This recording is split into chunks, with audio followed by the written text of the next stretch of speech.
We named our baby after my husband's late mom, then his stepmom demanded we change it to her name and pretend it was always that way. My husband said no. What happened next tore the family apart. My name is Avery Collins. I have been married to my husband Steve a couple of years, but we've known each other since college. From the start, I knew family was a sensitive topic for him. He rarely talked about his dad, David, or his dad's wife, Clara. Over time, he opened up, and the truth was complicated. My husband's mom, Anna, passed away when he was only 12 years old. His parents had divorced when he was just 2, and 2 years later, David married Clara. According to Clara, she and Anna hated each other.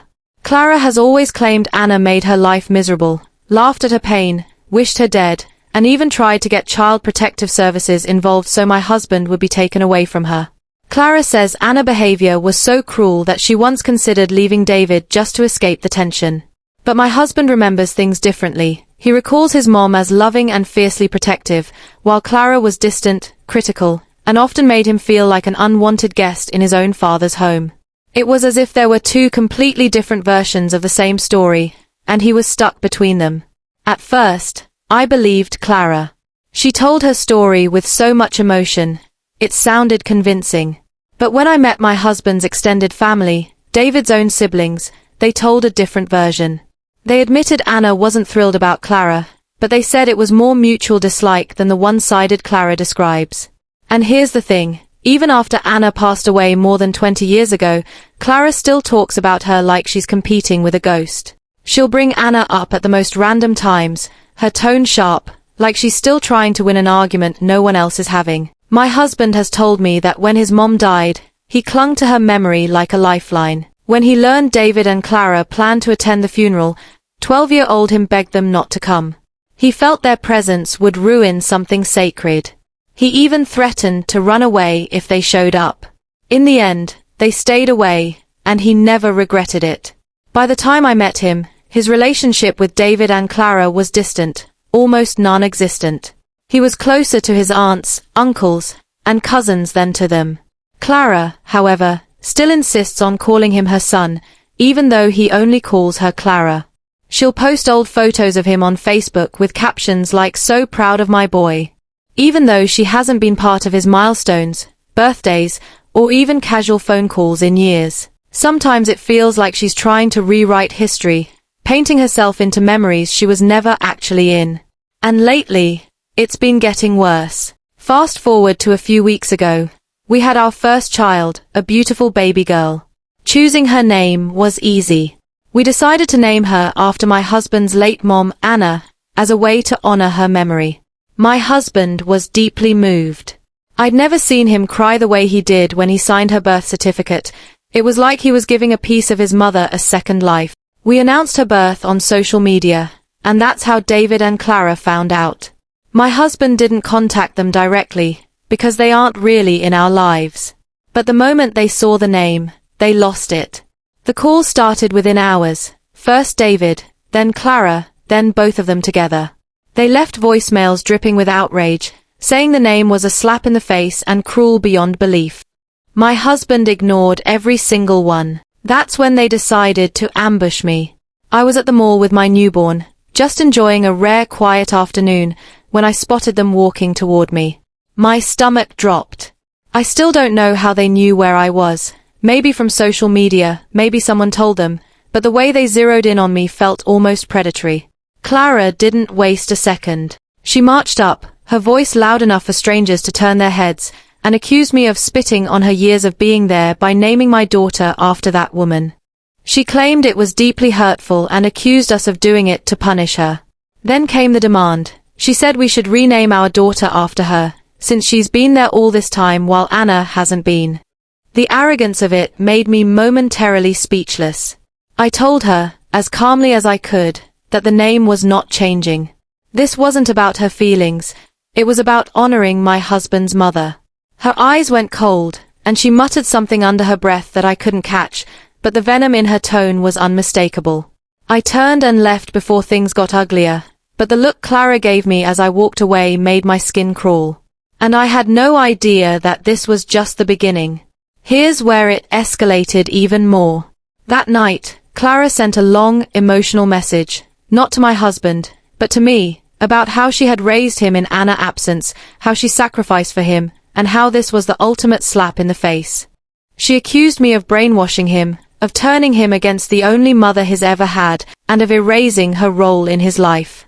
The tone wasn't just hurt, it was accusatory, almost hostile, as if she truly believed I had orchestrated the name choice to humiliate her.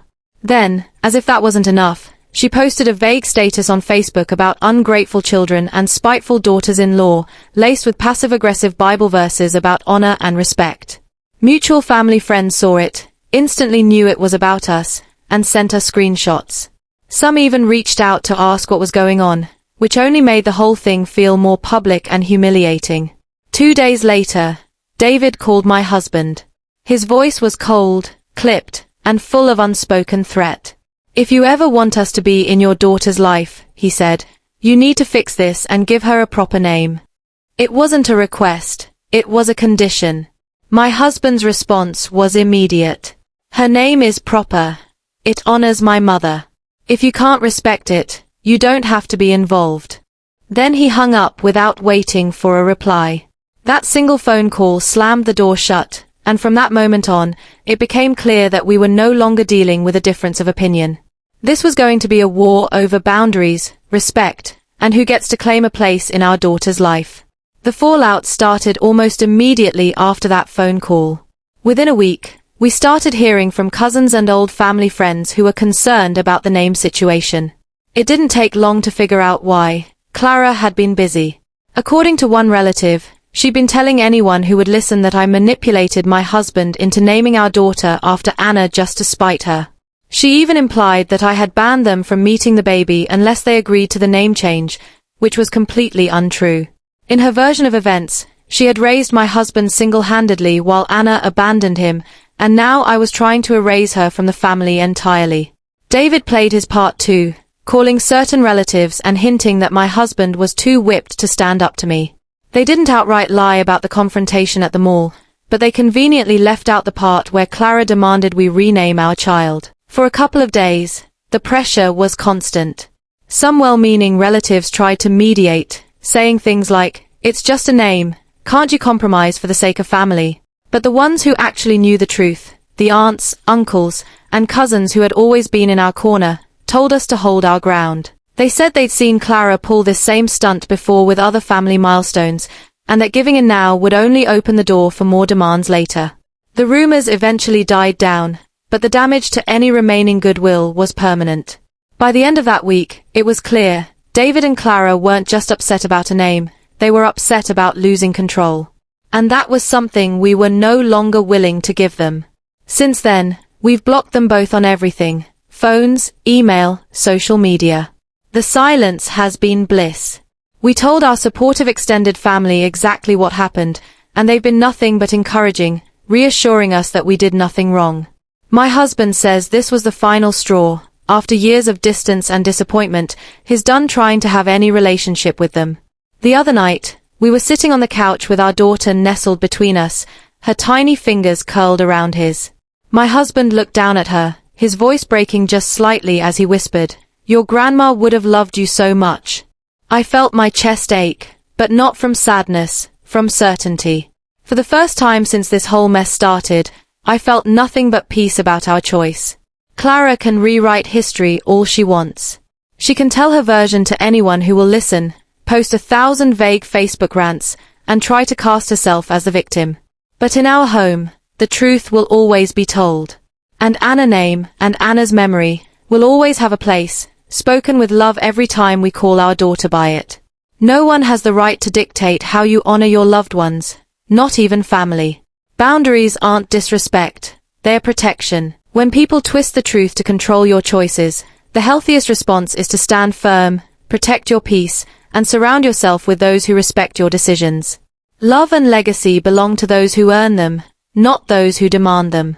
Please like, share and subscribe for more stories. Thank you.